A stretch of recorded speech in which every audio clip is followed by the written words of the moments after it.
कुहू के कार कोयलिया,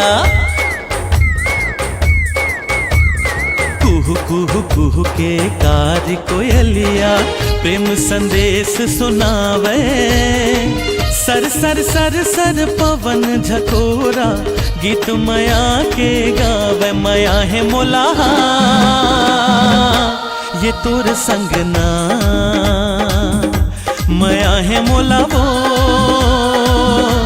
ये तोर संग ना।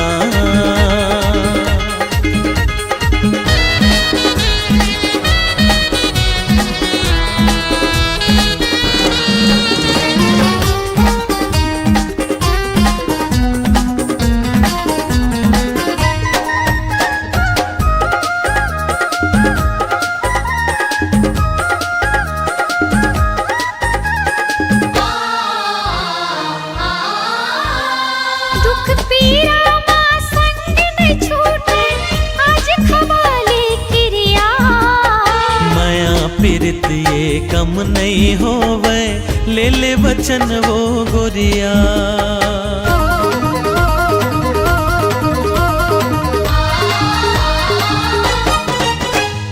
दुख पीरा मां संग नहीं छूटे, आज खवाले किरिया। माया पीरित ये कम नहीं होवे, ले ले वचन वो गोरिया।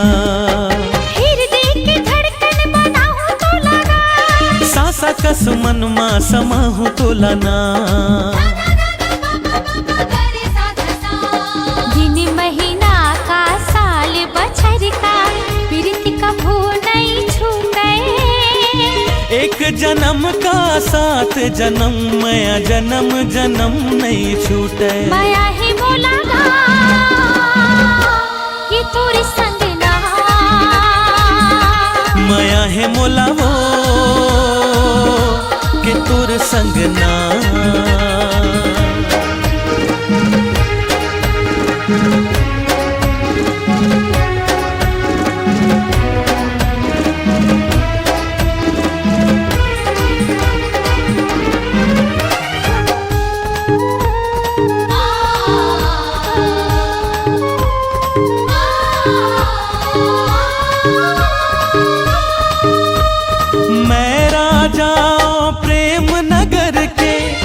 नगर के तरानी जुग जुग रही हमारी संगी, हमारी माया की कहानी।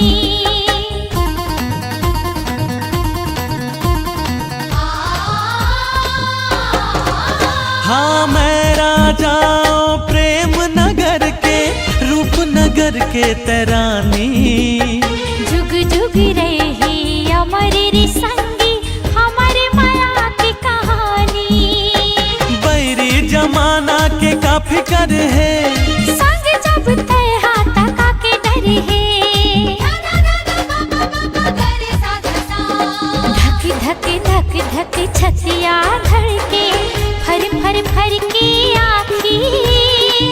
उड़ जाबो चल आज लगा के माया पीरित के पाखी। माया है बोला ये तोरी संग ना, माया है मोला वो